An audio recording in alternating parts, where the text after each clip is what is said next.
चलनी भी मेरी ये मारे हम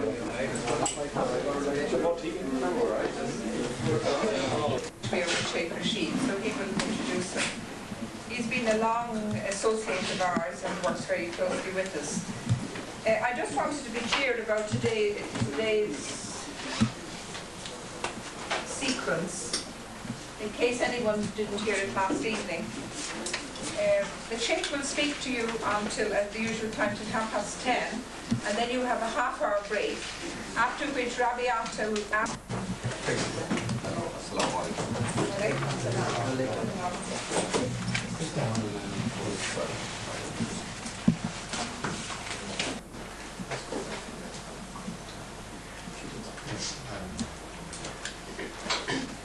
Good morning to you all. One of the great benefits of interfaith work is that you often make friends with people, and it's a great blessing. Just speak a little louder down for that, please.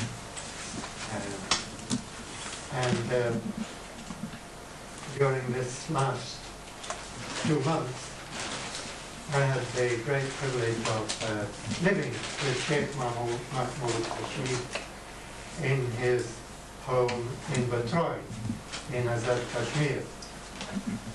And it was the best form of interfaith encounter. I prefer the word encounter to dialogue, because dialogue means that we are talking all the time. Whereas we spent a long time in silence. And we lived together for 2 weeks. We ate together. We spent all day and a lot of the night in prayer together. And I have to tell you that this was one of the my precious things in my life, and so it gives me real pleasure to introduce Sheikh MAhmood. Perhaps you would say a little about your inheritance from the Naqshbandi and Baghdadi tradition, and the Sheikh always also requests that Mary Hall should come and sit here because she has to be on the video. Sorry. Will you do that? You have to go on. What? You have to be on the video. Be on the video. Mark that up.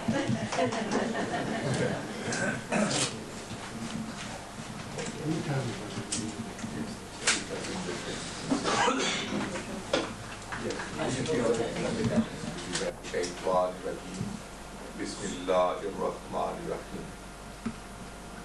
Shahidallahu annahu la ilaha illa huwa wal malaikatuhu bil qa'iman bil qist. La ilaha illa huwa al azizul hakim. Inna ad-dina inda Allahi al-Islam. Sadaqallahu. MashaAllah.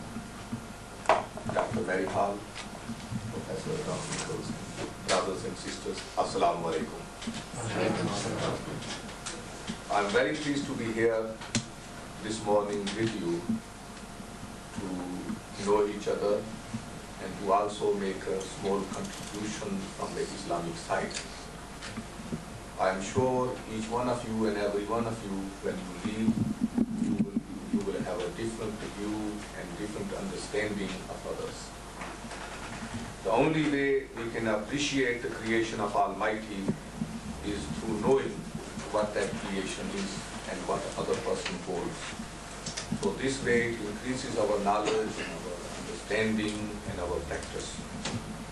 Now, as my friend Donald mentioned to you, we had really it was 25 days, but Donald had joined us for the last 2 weeks in Kashmir. Now, apart from the theology which we discussed with each other, one of the remarkable experience which we had and the best opportunity which I had was the deeper meditation and prayers together. Now, I have been meditating in the past myself in very strict sort of disciplines, but I can assure you the prayers and sort of deeper pondering and meditation which we done collectively, people of different faith, the force and the blessing and love of Almighty which it brought was absolutely unforgettable. One of the day we were meditating in the mosque, and all I could feel was the light around us, completely engulfed with the current love of Almighty. So it shows you that how important it is of us getting together. You see, each person having intention and the love of Almighty within herself or himself, and then with that love coming closer to another person and another person, this building up the bond, and then attracting more blessings from Almighty Allah subhanahu wa ta'ala. Now, you see, I have been very lucky because my family we are, in reality, our race is coming from Arab countries. Now, settled in Kashmir, we inherit three types of cultures there in Kashmir. One is the Islamic culture, the other the culture of the subcontinent, and then the British culture, which was inherited by ancestors at a later stage. Now, some people may find it difficult, but I always tell them that this is sort of an intellectual phase, that you go through one phase and another and the third one. And once you are doing through a sort of confidence and through appreciation, then you have the appreciation of the three cultures. And if you do it as a burden and as a weight or a sort of a force onto you, then you will have no appreciation and there is no comfort and there is no comfort. Now, my family is Sarwardi, and we are lucky that from Shah Hamdan, he was from the Arab countries who came to Kashmir and brought Islam. Now, we have been predominantly for centuries a Sarwardi family. Then after the death of the great Sheikh, Hazrat Sheikh MAhmood H I was still left under some sort of doubt that further training was needed. So I taken up the Naqshbandi training, which has given me a great deal of discipline and tradition which Sheikh Ahmad Farooqi revived during the 16th century, the Mughal Emperor's time. Now, with the combination of the Sarwardi and the Naqshbandi order, Sarwardi with the recitation and the Naqshbandi order, it has given me a tremendous sort of love and strength to serve here in the West for Islam and the other community, and to maneuver without any sort of fear of contamination coming and sort of engulfing me. So I move around quite freely, knowing that the power, the current which flows through the system is able to burn out the impurities of those two orders.